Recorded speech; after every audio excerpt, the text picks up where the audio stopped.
Olá, pessoal, sejam muito bem-vindos a mais um episódio do podcast Questão de Ordem, produzido pela OAB Subseção Caxias do Sul. Esse programa tem o patrocínio de AR Master Sul, assessoria documental. Meu nome é Priscila Proenço Daltoé e, através da Comissão de Direito Médico e da Saúde, sob a coordenação da doutora Carolina Volmer Servo, hoje abordaremos o tema terapia ABA em pacientes com transtorno do espectro autista. Para tanto, contamos com a presença da doutora Camille Ramos Piccoli. Ela é advogada, especialista em Direito da Saúde e dos Autistas, e com a doutora Luísa Matos Ferreira, que, em razão das catástrofes climáticas que estamos enfrentando no nosso estado, vai participar conosco de forma virtual. A doutora Luísa é psicóloga, especialista em terapias cognitivo-comportamentais na infância e adolescência e especialista em ABA. Doutora Luísa, seja muito bem-vinda, é um prazer recebê-la. E gostaríamos de iniciar com a senhora nos explanando, nos explicando o que é a terapia ABA em pacientes com o transtorno do espectro autista, quais são as finalidades desta terapia, os benefícios, requisitos, quais são os locais onde podem ser aplicados e quem pode aplicar esta terapia. Bom, primeiro eu queria agradecer o convite. Fico muito feliz de que esse encontro tenha conseguido acontecer, enfim, mesmo que de forma virtual. Eu queria muito estar presencial, mas infelizmente não foi possível, porque eu estou aqui em Porto Alegre e, enfim. Mas, são muitas perguntas, né? Então, caso eu esqueça alguma coisa, a gente vai retomando. A terapia ABA, ela é uma abordagem científica e ela tem ênfase em aplicar técnicas para modificar comportamentos que melhorem a qualidade de vida do paciente. Então, no caso da terapia ABA para autismo, ela tem que melhorar a qualidade de vida da pessoa que tem um diagnóstico de autismo. Os comportamentos que vão ser modificados, eles têm que ter importâncias imediatas para o paciente. Então, ele deve ser socialmente significativo, o comportamento em si deve ser capaz de ser observado e medido, e o terapeuta que faz esse manejo, ele tem que ser capaz de influenciar a ocorrência ou não do comportamento. Ou seja, tudo que é feito na terapia ABA deve ser registrado e todos os dados devem ser registrados para que a gente consiga mostrar e demonstrar a presença ou ausência do comportamento após a aplicação de todas essas técnicas. Então, é uma terapia que ela é muito individualizada, ela não existe uma receita de bolo, assim, para essa terapia, e faz muito sentido para quem tem esse diagnóstico de transtorno do espectro autista, porque ela ajuda a aumentar ou a modificar os comportamentos para serem hábitos mais adequados socialmente. Então, dá para a gente trabalhar tanto em comunicação funcional, em ampliar o repertório em novos comportamentos e habilidades, em habilidades acadêmicas, na escola, na faculdade. Não é uma terapia focada só em crianças, ela pode ser feita em qualquer faixa etária. A gente pode trabalhar também em atividade de vida diária, e sempre a terapia ABA vai trabalhar para que esses comportamentos aprendidos, para que essas habilidades aprendidas, elas possam ser generalizadas em qualquer lugar. O que isso significa? Que o paciente ele consiga colocar em prática tudo aquilo que ele aprendeu em todos os ambientes que ele frequenta, com todas as pessoas que ele frequenta, tipo, na escola, em casa, no shopping, no consultório, se for o caso dele no consultório, numa viagem de avião, enfim, de férias, em qualquer lugar, com qualquer pessoa e qualquer estímulo. O nosso objetivo principal sempre vai ser esse, essa vai ser a finalidade do tratamento. E também, além de a gente trabalhar ampliando comportamentos, né, desenvolvendo comportamentos novos, desenvolvendo habilidades novas, a gente também pode trabalhar reduzindo comportamentos que possam interferir na aprendizagem, ou possam interferir na socialização, ou possam interferir no funcionamento independente do paciente. E aí, quando a gente pensa em transtorno do espectro autista, ele é caracterizado por uma variedade de graus de dificuldade de interação social e numa variedade de graus também na comunicação verbal e não verbal, e também é variável a presença de comportamento repetitivo ou interesses restritos. Então, como tem uma variedade muito grande nos sintomas de cada pessoa com esse diagnóstico, eles não são iguais entre si, assim, é comum a gente ouvir que não existem 2 autistas iguais, porque cada um manifesta os sintomas de formas diferentes, e cada um tem um impacto na sua família e no ambiente que está de formas diferentes. A terapia ABA se mostra muito importante porque ela é muito individualizada para cada paciente.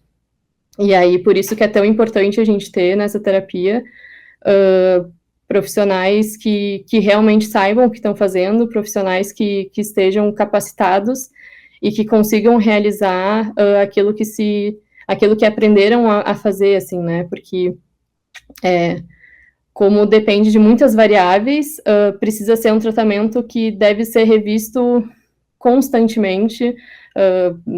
Tem casos que precisa ser revisto 2 vezes por ano, enfim, depende muito da individualidade de cada paciente. E é importante também fazer os planos comportamentais e os planos de ensino periodicamente também.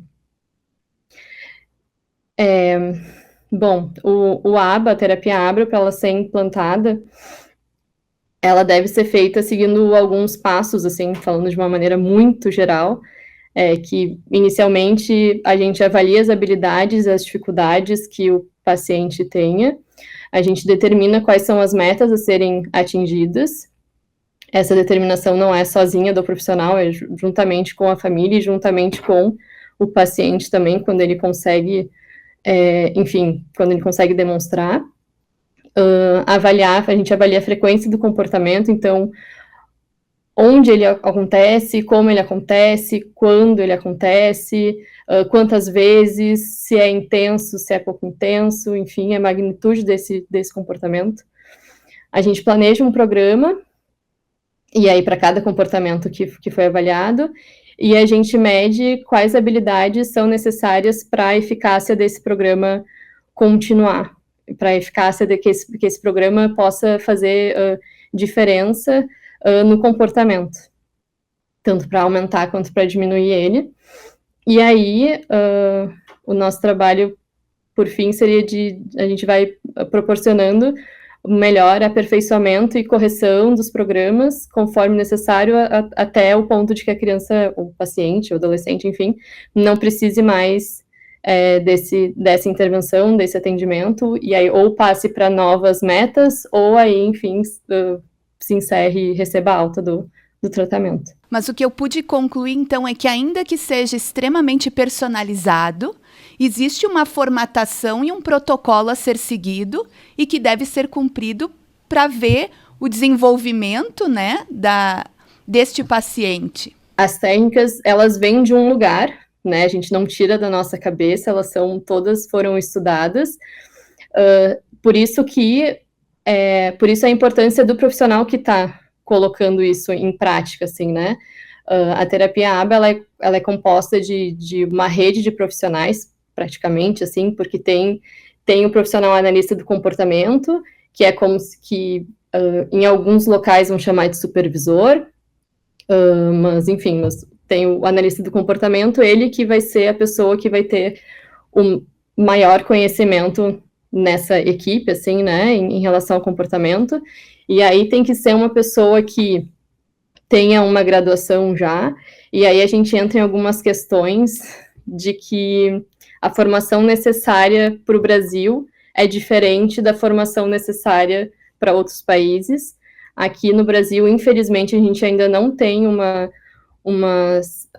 a profissão analista do comportamento, ela não é regularizada, então existem analistas do comportamento que são psicólogos, existem analistas do comportamento que são fonoaudiólogos, enfim, são de outras áreas, e não tem uma regra para cá, assim, para o Brasil, não é formalizado, mas é importante que o que a gente sabe e o que a gente sempre tenta buscar, assim, os profissionais que trabalham com isso de uma maneira séria e são efetivos no que estão fazendo, assim, de como não ter uma certificação aqui e tentar se adequar às certificações dos países onde existem essa regularização da profissão.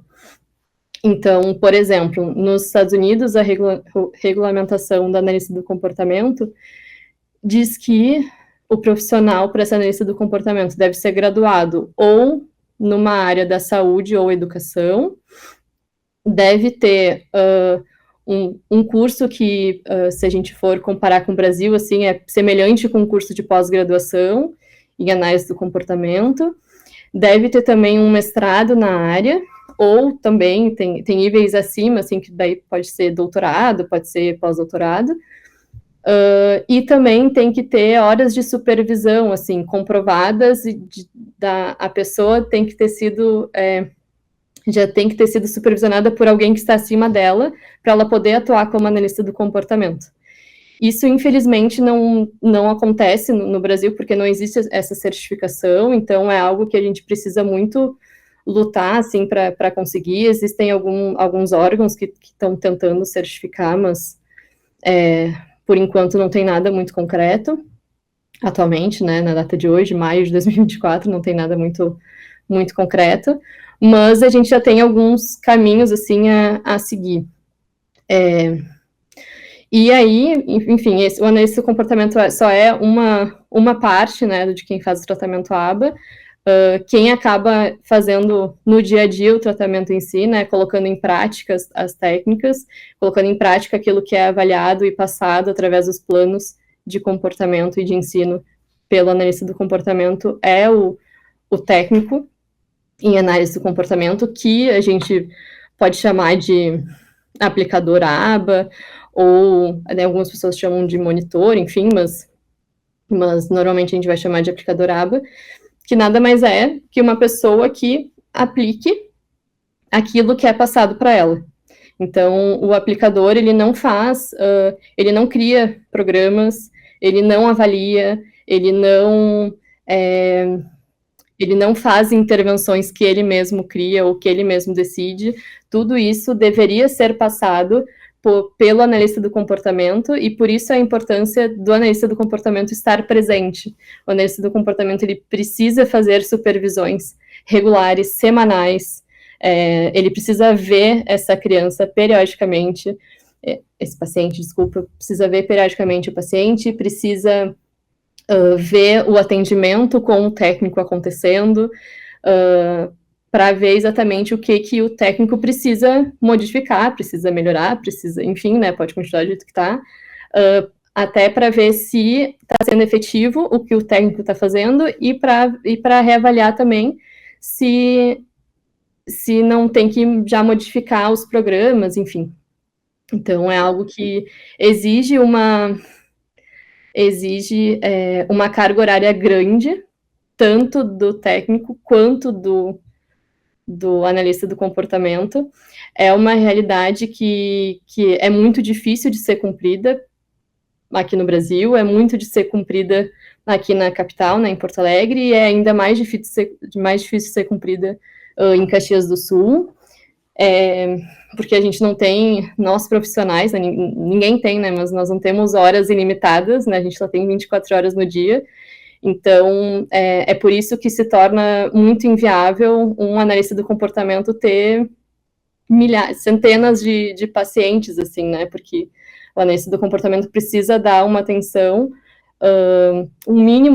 tem um mínimo de horas para ele precisa dar atenção para ele conseguir ver se o paciente está, se o tratamento do paciente está adequado ou não. E para a eficácia desse tratamento também, me parece que seria necessário uma continuidade ou uma vinculação deste aplicador com o paciente, ou a substituição e troca não influencia no tratamento? Depende muito, assim, claro que uma substituição muito frequente sempre vai influenciar, né, porque se trata de uma terapia. Então, assim, se tu vai trocar todo mês, a cada 6 meses de terapeuta, vai influenciar porque tu vai precisar de um novo tempo de vínculo, o técnico vai precisar de treinamento pelo pelo seu analista do comportamento, porque mesmo que, por exemplo, tá, vou dar um exemplo, eu, Luísa, sou técnica do paciente Joãozinho. Aí, o analista do comportamento do Joãozinho vai me passar tudo que eu tenho que fazer com ele. Só que quando eu for atender a paciente Ana, eu não sei o que tem que fazer com a Ana, porque eu sou só técnica. Eu vou ter que ver o que o analista da Ana vai me passar, do que é importante para ela, qual é o plano dela, para daí eu entender para daí eu atuar junto à Ana, assim, e junto ao analista da Ana. Então, não existem tratamentos iguais dentro do ABA.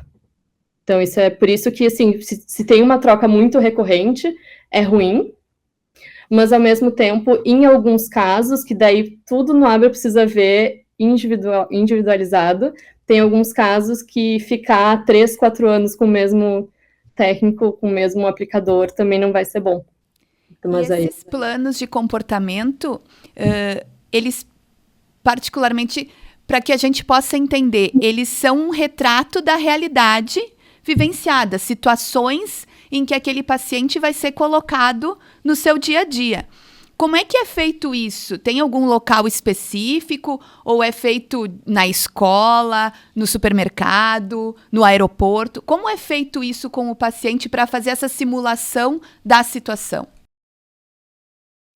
Então, o nosso trabalho é com comportamento. Então, a nossa ferramenta de trabalho é a observação. Então, se a gente não vê o que está acontecendo, a gente não sabe o que está acontecendo. Por isso que o analista do comportamento precisa estar presente, por isso que o analista do comportamento precisa ver o que está acontecendo. Seja por vídeo, seja diretamente. Por vídeo, a gente tem a questão da Lei de Proteção de Dados, né, que, enfim, entrou em vigor no Brasil há pouco tempo, mas ela já era presente em outros países, assim, há mais tempo.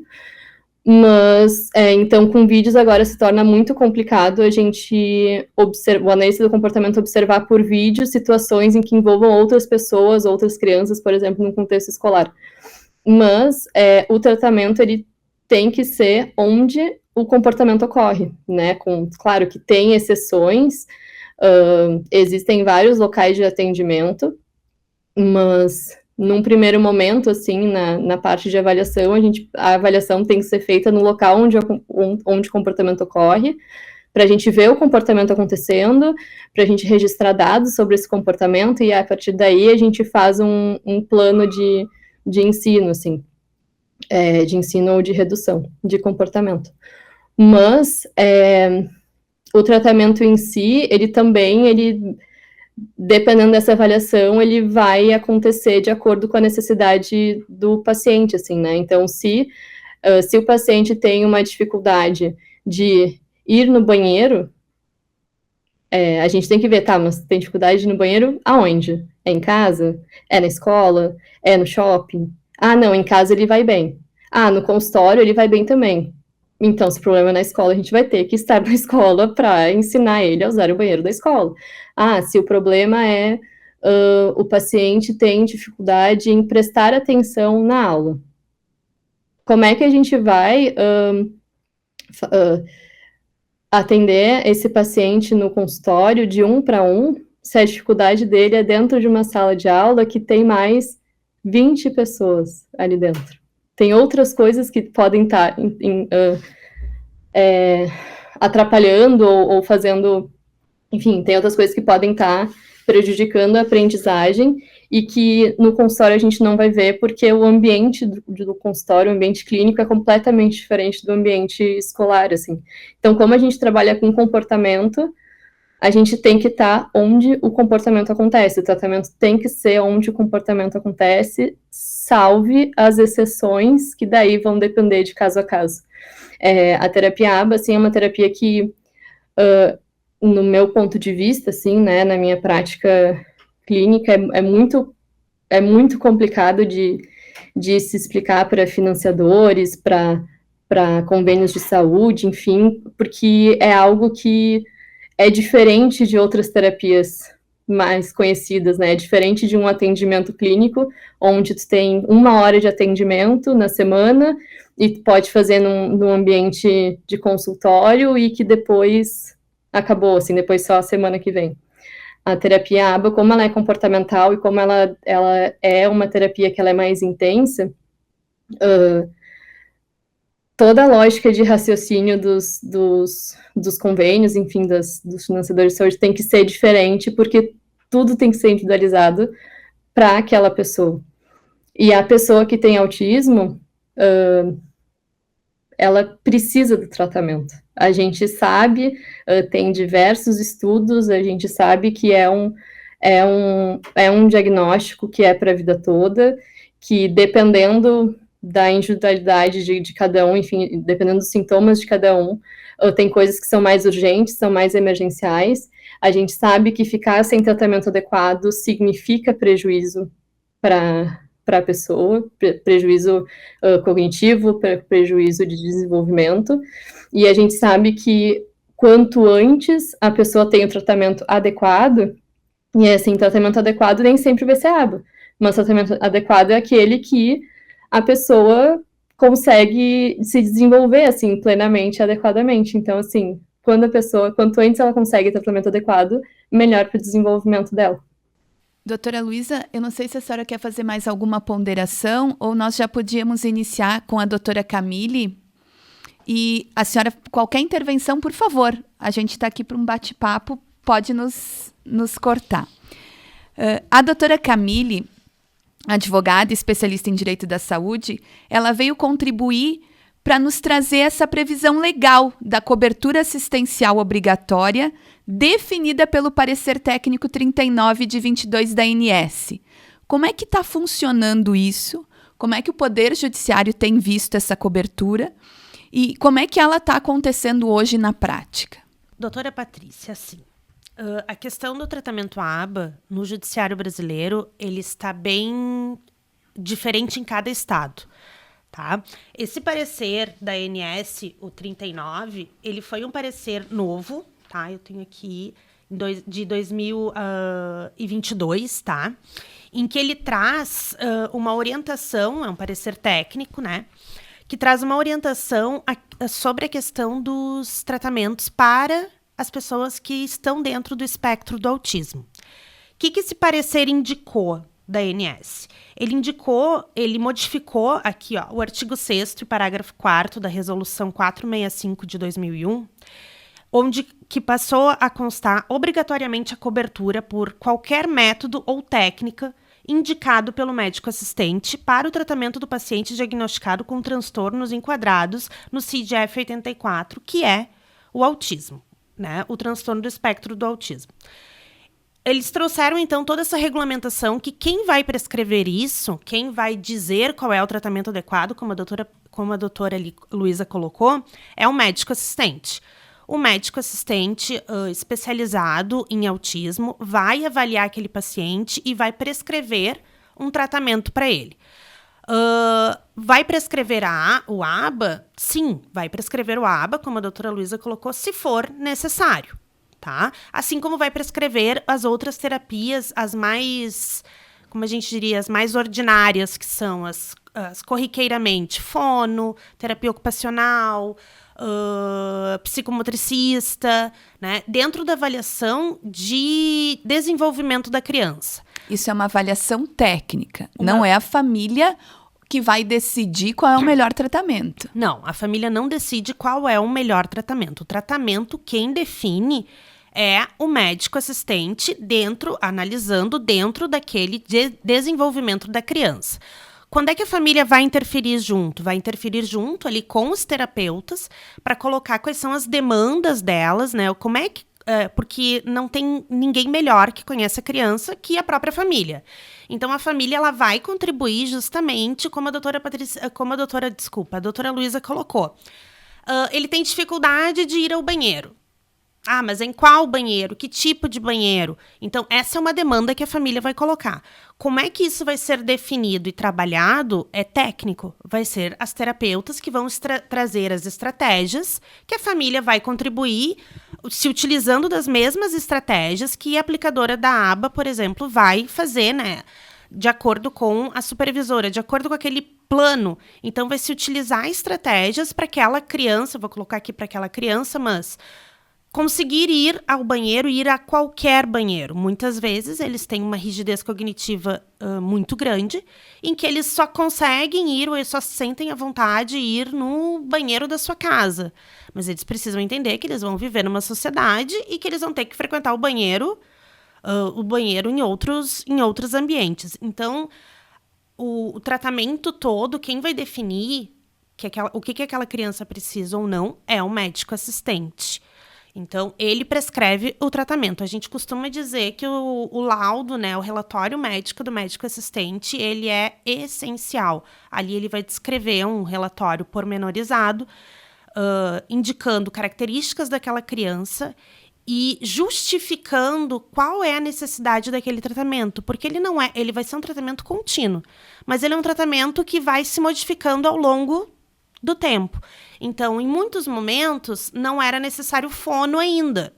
Mas a partir de um certo momento, na avaliação do médico e com tudo que essa equipe multidisciplinar traz de avaliações para o médico, que é onde o médico vai também se pautar para modificar o tratamento ou não, dessas avaliações, dessas devolutivas, e vai dizer, agora vamos incluir fono. Então, fono, com que método de fono? Método de fono prompt, método de fono com comunicação alternativa aumentativa. Então, vai se incluindo e vai se retirando coisas deste tratamento, porque justamente ele é por prazo indeterminado. A gente não consegue definir quanto tempo ele vai precisar de aba, o quanto tempo vai precisar de sessões de fono, se elas vão diminuir ou aumentar. Então, é um tratamento que vai se modificando ao longo da sua evolução.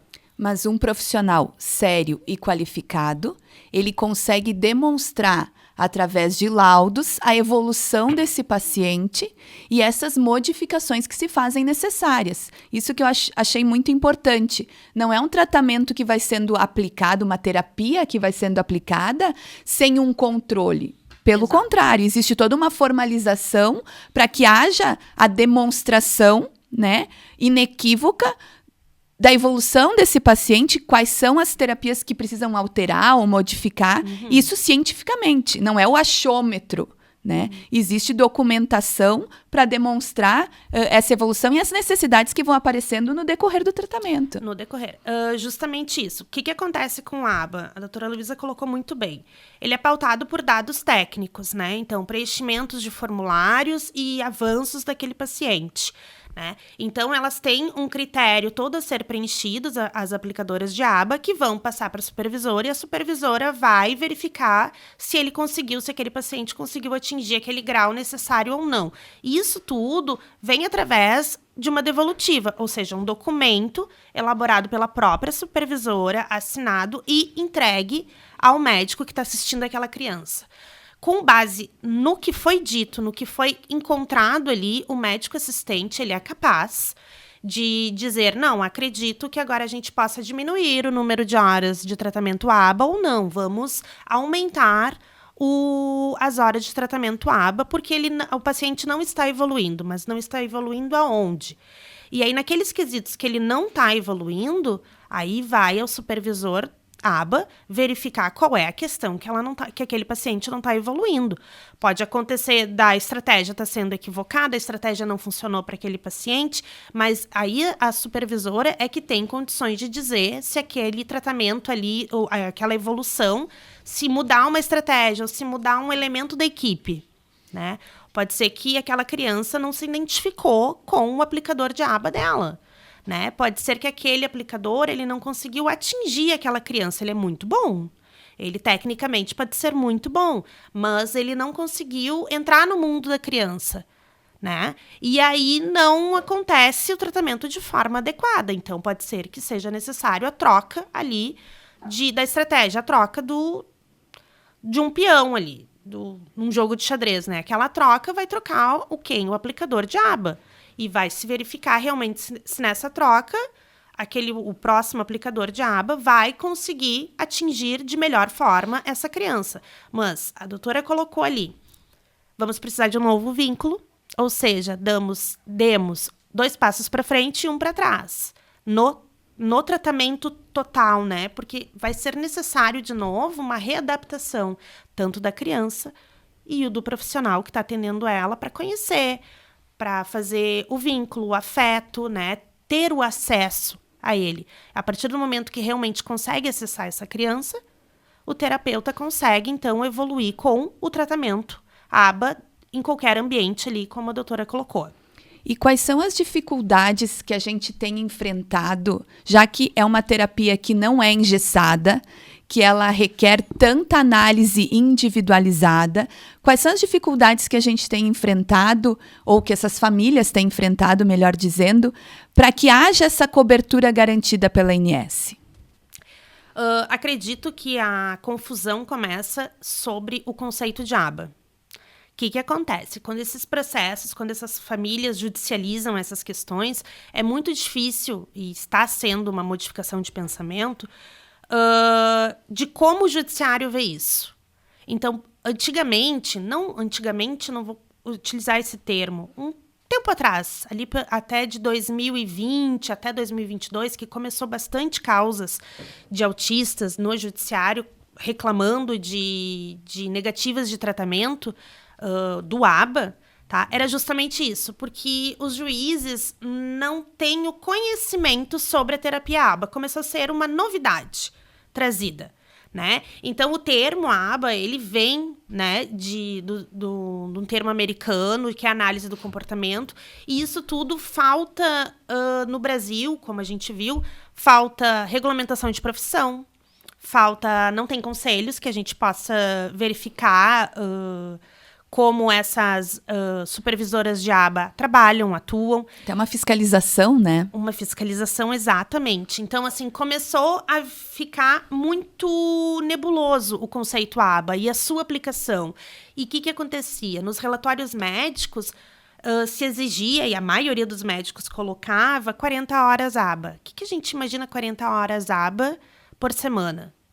São 8 horas diárias de aba. E aí, muitas vezes, os juízes, né, se questionam como é que uma criança de 3, 6 anos vai fazer 8 horas de terapia diária. Isso aqui é impossível. Então, o que começou na parte da judicialização, o entendimento jurisprudencial, a negar. Porque diz isso aqui é impossível. Esse tratamento não vai funcionar. Mas sem o conhecimento. As operadoras de saúde começaram a ver que, com o aumento de número de casos e de pedidos de aba, elas começaram a negar esses atendimentos justamente em cima de um outro parecer da ANS, né, dizendo que a cobertura obrigatória de aba eles não têm que fornecer. Porque justamente não é uma terapia médica, não é um tratamento médico, é um tratamento que é multidisciplinar, envolve muitos profissionais, inclusive profissionais que não são da saúde. Então, esse é o entendimento por trás da operadora de saúde por negar isso. Esse é o argumento deles, porque é um tratamento multidisciplinar que envolve outros profissionais, então foge aos termos de regulamentação da ANS. Né? Porque que eles alegam? Alegam que toda a terapia convencional que é feita por um profissional da saúde em clínicas, eles vão cobrir. E eles cobrem. Mas como a aba pode ser aplicado em qualquer lugar, a depender da necessidade do paciente, eles entendem que não é obrigatório ao plano cobrir justamente isso, porque não há uma compreensão do que é o tratamento aba, né? Assim como foi dado aqui um exemplo o tratamento aba pode acontecer no supermercado, né?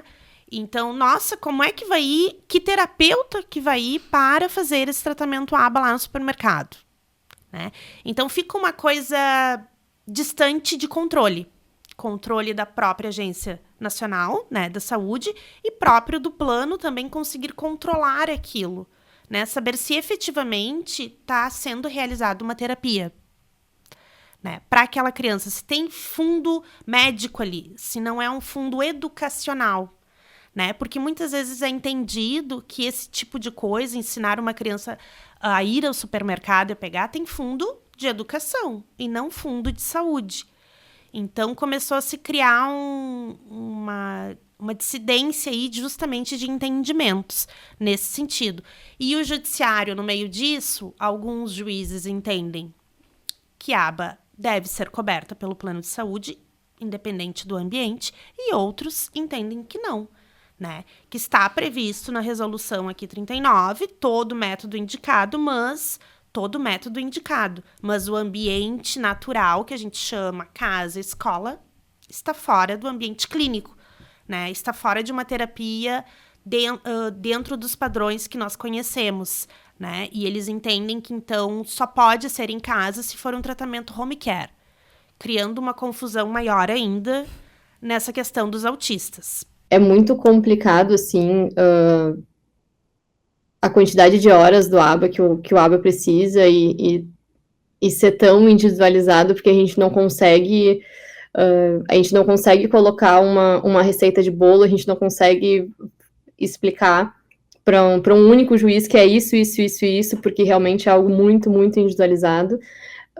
A gente tem plena consciência, né, de que são muitas horas, de que até certo ponto, assim, não é uma terapia exatamente sustentável, é uma terapia cara, porque tem que pagar as horas de trabalho de todo mundo, né, mas é algo, assim, que não é inalcançável, porque todos os países passaram por isso, os Estados Unidos passou por esse mesmo movimento. Infelizmente, quem consegue mudar, quem consegue cobrar são as famílias que vão atrás dos direitos que elas têm, dos direitos que o paciente tem, né, de receber um tratamento adequado.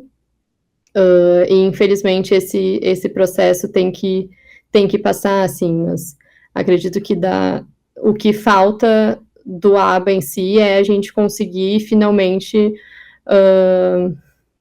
tornar a profissão analista do comportamento legalizada, assim, né, que a gente tenha um código de ética a ser seguido aqui no Brasil, que a gente tenha certificações a serem seguidas aqui no Brasil, para que daí as famílias também fiquem mais seguras a quem recorrer e fiquem também mais seguras a ter ter diretrizes, assim, né, o que cobrar, assim, tanto de cobrar do que a sua própria equipe terapêutica está fazendo ou está deixando de fazer, quanto de cobrar para um juiz o que deveria estar recebendo e que não está, assim. Bom, chegamos ao fim de mais um episódio do podcast Questão de Ordem. Foi um privilégio poder compartilhar conhecimento e experiência com profissionais de elevado e notório conhecimento. Doutora Camille, doutora Luísa, muitíssimo obrigada pela participação, pela colaboração. E esperamos que vocês possam usufruir de toda a riqueza de informações e esclarecimentos que foram trazidos hoje aqui sobre um tema tão importante e relevante para a nossa sociedade. O podcast Questão de Ordem está disponível com um novo episódio toda quinta-feira nas redes sociais: YouTube, Facebook, Instagram, Spotify da OAB Caxias. Não esqueça de curtir, compartilhar e comentar nas nossas plataformas digitais. Mais informações, acesse o nosso site oabcaxias.org.br. Este programa foi realizado com o patrocínio de AR Master Sul Assessoria Documental. Foi um prazer.